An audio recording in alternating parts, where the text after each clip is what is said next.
എല്ലാവർക്കും കേളി മീഡിയയിലേക്ക് സ്വാഗതം. എൻ്റെ ചാനൽ ആദ്യമായിട്ട് കാണുകയാണ്, സബ്സ്ക്രൈബ് ചെയ്യുക, സപ്പോർട്ട് ചെയ്യുക. നിങ്ങളുടെ വിലയേറിയ അഭിപ്രായങ്ങൾ കമൻറ്റായി രേഖപ്പെടുത്തുക. അപ്പോൾ സീരിയൽ ഇഷ്ടപ്പെടുന്ന എല്ലാ കൂട്ടുകാരും കൂടെ കൂടിക്കൂടും. നമ്മുടെ ഇഷ്ടം എന്ന സീരിയലിൻ്റെ എപ്പിസോഡിലേക്ക് പോയാലോ? ഇന്നലെ എപ്പിസോഡ് അവസാനിക്കുന്നത് നമ്മുടെ പിന്നെ ആകാശ് മേനോൻ കൈലാസിനോട് അവിടുത്തെ എല്ലാ കാര്യങ്ങളും തന്നെ അറിയിക്കണം എന്നുള്ളത് പറയുന്നതാണ്. അങ്ങനെ ആകാശ് കൈലാസ് എല്ലാം സമ്മതിച്ച് തിരികെ പോകുന്നതാണ്. പിന്നീട് കാണിക്കുന്നത് നമ്മുടെ വിശുദ്ധയുടെ വീടാണ്. അനുഗ്രഹയാണെങ്കിൽ കല്യാണം നിശ്ചയമായതുകൊണ്ട് ഭയങ്കര ത്രില്ലിലാണ്. അങ്ങനെ എല്ലാവർക്കും ഡ്രസ്സൊക്കെ വാങ്ങി വിശുദ്ധയുടെ അമ്മയ്ക്കും അച്ഛനും എല്ലാവർക്കും കൊടുക്കുന്നു. എന്നിട്ട് വിശുദ്ധയോട് പറയുന്നു, മഹേഷ് ഏട്ടനും ചേച്ചിക്കും ചിപ്പിമൊക്കെയുള്ള ഡ്രസ്സ്, മഞ്ജുമേച്ചിക്കും എല്ലാവർക്കും ഉള്ള ഡ്രസ്സ് ഞാൻ അങ്ങോട്ടേക്ക് എത്തിച്ചോളാം എന്ന് പറയുന്നു. അപ്പോൾ നമ്മുടെ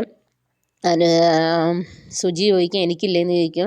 നിനക്ക് ഞാനിടുന്ന അതേ ഡ്രസ്സാണ് നിനക്കും എന്ന് പറയും.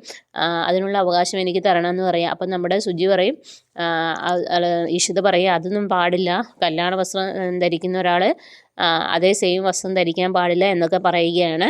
അപ്പം നമ്മുടെ അനുഗ്രഹം പറയും, അതിനുള്ള അവകാശം എനിക്കെങ്കിലും താന്ന് പറയും. അങ്ങനെ സുജിയും കൂട്ടി റൂമിൻ്റെ അകത്തേക്ക് പോവുകയാണ് നമ്മുടെ അനുഗ്രഹം. പിന്നീട് കാണിക്കുന്നത് നമ്മുടെ ആദ്യ റൂമിലിരിക്കുന്ന സമയത്ത് നമ്മുടെ രചന അങ്ങോട്ടേക്ക് വരുന്നു.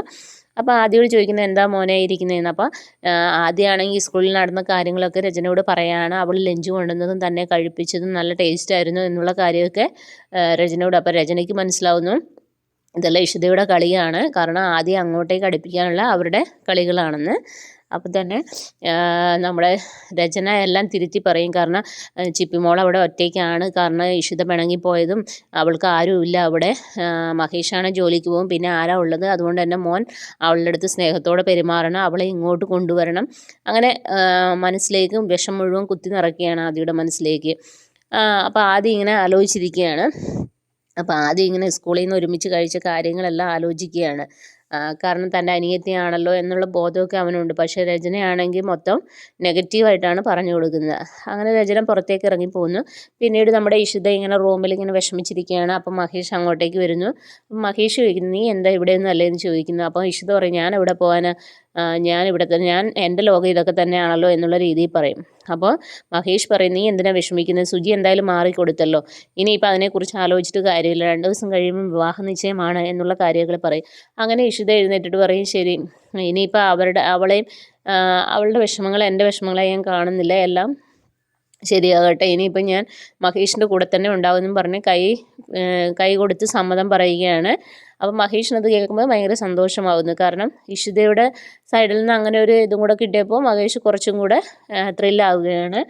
അങ്ങനെ ഇവർ ഇരിക്കുന്ന സമയത്താണ് അങ്ങനെ അത് കഴിഞ്ഞതിന് ശേഷം നമ്മുടെ സുചിത്രയാണെങ്കിൽ അങ്ങോട്ടേക്ക് വരികയാണ്. അപ്പോൾ കൈലാസാണെങ്കിൽ ഇങ്ങനെ ഓരോ കാര്യങ്ങളൊക്കെ നെറ്റിൽ നോക്കി പഠിക്കാൻ വേണ്ടി, മന്ത്രങ്ങളൊക്കെ നെറ്റിൽ നോക്കി പഠിക്കാൻ വേണ്ടി മൊബൈൽ എടുത്ത് വെച്ചിരിക്കുകയാണ്. അപ്പോഴാണ് സുജി അങ്ങോട്ടേക്ക് വരുന്നത്. അപ്പോൾ സുജിയെ കണ്ടപ്പോൾ തന്നെ ഇവൻ്റെ മനസ്സിൽ വരുന്നത്, ഇവളെ ഞാൻ പണ്ടേ നോട്ടം ഇട്ടിരുന്നു, ആദ്യം ഇഷിതയെ പിന്നെ ഇവളെ, അങ്ങനെ ഒന്ന് മുട്ടി നോക്കാമെന്ന് പറഞ്ഞ് അങ്ങനെ സുജിയോട് സംസാരിക്കുകയാണ്. അപ്പോൾ സുജി മോശമായ രീതിയിൽ തന്നെ തിരിച്ചു പറയുകയാണ്, കള്ളസ്വാമി എന്നൊക്കെ പറയുകയാണ്. അങ്ങനെ ഇഷിതയുടെ അടുത്തേക്ക് നമ്മുടെ സുജി പോവുകയാണ്. അങ്ങനെ സുജി പറയുന്നത്, എനിക്കിവിടെ നിൽക്കാൻ പറ്റുന്നില്ല, ഞാൻ എൻ്റെ വീട്ടിലേക്ക് പോവുകയാണെന്നുള്ള കാര്യമൊക്കെ പറയുന്നു. അപ്പം നമ്മുടെ ഇഷിത പറയുന്നത്, അങ്ങനെ പോകാൻ പാടില്ല, നീ ഇവിടെ തന്നെ നിൽക്കണം, അങ്ങനെ പോയി കഴിഞ്ഞാൽ അത് എല്ലാവർക്കും വിഷമമാകും, കാരണം എല്ലാവരുടെ മനസ്സിലും ഒരു ഇത് വരും. പിന്നെ അതുമല്ല അനുഗ്രഹിക്ക് നീ അടുത്ത് വേണമെന്ന് തന്നെയാണല്ലോ ആഗ്രഹം, അതുകൊണ്ട് നീ പോകാൻ പാടില്ല, നീ സഹിച്ച് നിൽക്കാൻ പറയുന്നു. അപ്പോൾ ഈ സംസാരിക്കുന്ന നമ്മുടെ മഹേഷ് പുറത്ത് നിന്ന് കേൾക്കുന്നുണ്ട്. അപ്പോൾ ഇഷിത പറയുന്നതെന്ന് വെച്ചാൽ, ടേണിംഗ് പോയിന്റ് എത്തുമ്പോൾ എന്തെങ്കിലും ഒന്ന് സംഭവിക്കും, അതുകൊണ്ട് നീ വെയിറ്റ് ചെയ്യണം എന്ന് പറയുന്നു. അപ്പം സുജി ചോദിക്കുന്നത്, ചേച്ചി എന്നെ വീണ്ടും എന്നെ മോഹിപ്പിക്കുകയാണോ എന്ന് ചോദിക്കുന്നു. അപ്പോൾ ഇഷിത പറയുന്നത്, അങ്ങനെയല്ല, എന്തെങ്കിലും ആ കല്യാണം മുടങ്ങാൻ എന്തെങ്കിലും ഒരു കാരണം പോലെയെന്ന് ചോദിക്കുന്നത്. ഇത് കേൾക്കുന്ന മഹേഷ് മകൻ ഞെട്ടിത്തിരിക്കുന്നുണ്ട്. കാരണം എന്താണ് ഇഷിത അങ്ങനെ പറഞ്ഞതെന്നുള്ള രീതിയിലൊക്കെ നിൽക്കുകയാണ്. അങ്ങനെ ഇങ്ങനെ കേട്ട് നിൽക്കുന്ന മഹേഷിൻ്റെ മുഖവുമായിട്ടാണ് ഇന്നത്തെ എപ്പിസോഡ് അവസാനിക്കുന്നത്. നാളത്തെ എപ്പിസോഡിൽ എന്ന് പറയുന്നത് നമ്മുടെ കൈലാസ് ഈ കാര്യങ്ങളൊക്കെ വിളിച്ച് നമ്മുടെ ആകാശ് മേനോനെ അറിയിക്കുന്നുണ്ട്. കാരണം ഇങ്ങനെ അനിയത്തിയുമായുള്ള വിവാഹത്തിൻ്റെ കാര്യങ്ങളും എല്ലാം. അപ്പോൾ സ്വപ്നവല്ലി പറയുന്നു, കല്യാണത്തിന് എത്ര ദിവസങ്ങളേ ഉള്ളൂ, 2 ദിവസം കൂടെ ഉള്ളൂ എന്നുള്ള കാര്യങ്ങളൊക്കെ പറയുന്നു. അങ്ങനെ മഹേഷ് സന്തോഷത്തോടെ ഇരിക്കുന്ന സമയത്താണ് മഹേഷിനൊരു കോൾ വരുന്നത്. വേറെ ആരുടെയുമല്ല, അരുന്ധതി അപ്പോൾ പറയുന്നത് ഈ കല്യാണം നടക്കില്ല മഹേഷ് എന്ന് പറയുന്നത്. ഇത് കേട്ട മഹേഷ് ഞെട്ടിത്തെരിക്കുന്നു. പെട്ടെന്നാണ് ഇഷിത സുജിയോട് പറഞ്ഞ കാര്യങ്ങളും ആലോചിക്കുന്നത്.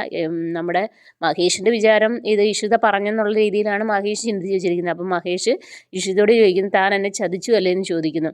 അപ്പോൾ ഇത് കേൾക്കുന്ന ഇഷിതയ്ക്കും ഒന്നും മനസ്സിലാകുന്നില്ല. അങ്ങനെ ഈ കല്യാണം മുടങ്ങുകയാണ്. അപ്പോൾ നാളത്തെ എപ്പിസോഡിന് എല്ലാവരും വെയിറ്റ് ചെയ്യുക. അപ്പോൾ okay, bye bye, thank you.